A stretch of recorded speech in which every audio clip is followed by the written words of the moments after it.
Hello and welcome to Bags of Action. My name is Pete and this is a 5-minute Bags of Action review of The Last Mercenary from 2021.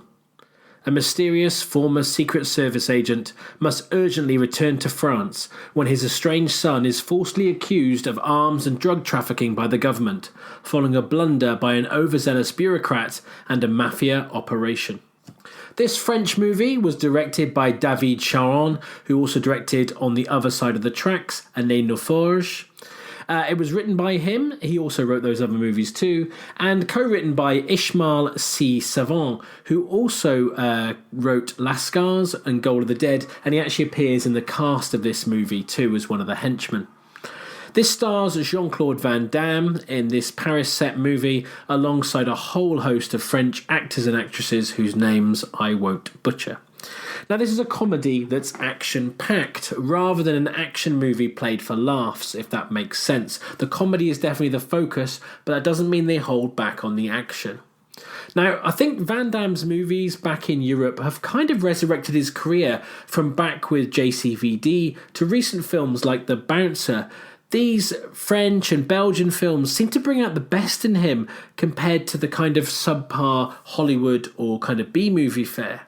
Now, this out-and-out comedy feels a bit like the Amazon show Jean-Claude Van Johnson. I love the pilot of that series, but the show itself got weaker and weaker for me. So this French Netflix movie, for me, is a far better realisation and a better way to lean into Van Damme's comedic timing and skills as he gets older. Seeing Van Damme older as a wise secret agent who's a master of disguise was pretty perfectly played. He plays things for laughs and leans into the comedy, and much of the humour comes from his own on-screen persona, with old films being referenced and him using the splits to good effect, being a plot point here and there. Now, even though many of the fights seem to be a stunt double of him from the back, the quality of the stunt work and the fight scenes was better in this comedy movie than in many Hollywood films that are played perfectly straight. The chases, the car chases, chases on foot, and the fights in this film are pretty impeccable. Some of the comedy, I have to say, was a little bit irritating, and I did find myself annoyed when characters seem to just do things for laughs and not to serve the story. There's one sequence in particular where a character isn't talking clearly, and that's probably the film's low point. Some of the humour does feel like it might culturally be just very French, and it doesn't quite land with a wider audience, but maybe that's just me. But not all the humour landed, but I did like the overall tone of this film. And it is fun, definitely. From beginning to end, it's a fun movie. Having a character obsessed with Scarface, leaning into 80s music, references things like Terminators and other films, adds the whole kind of popcorn, feel-good feel of this movie. It's a French movie, and it does share some space with Lupin in some ways, the Netflix TV series, but it's also very universal and open to an audience who maybe wouldn't usually watch a foreign language film. For example, I watched the dub version, mainly as Van Damme dubbed himself, and I wanted to hear his familiar voice, but also I wasn't in the mood. I was feeling too lazy to read subtitles, and it works. It's mostly an American cast, and at times you almost forget what you're watching, and it does work in that way. And the cast was a mix, it seemed to me, of comedic talent from France, up-and-comers, and those who can handle themselves in a fight.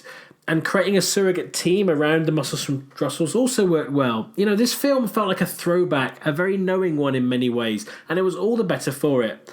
This wasn't really like any other film I've seen before, and it's almost hard to describe. It is definitely a comedy film, but with fights and chases straight out of the top drawer of the best action movies.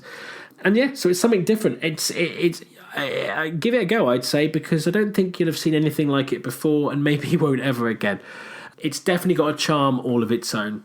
I mean, it feels like, to me, they were setting it up for a sequel, but I'll be more than happy with that. Or, in fact, I think it would work really well as a spin-off TV series, to be honest.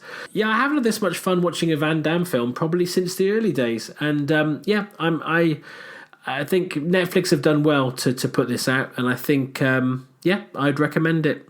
All in all, it's not a classic, but it's certainly something different, and it's an interesting way to spend a couple of hours. I'm going to give The Last Mercenary a very solid 3 bags of action out of 5. Have you seen The Last Mercenary already? If you have, do you agree with my assessment of it? Feel free to comment below, or you can get in touch with us on email, Facebook, or on Twitter.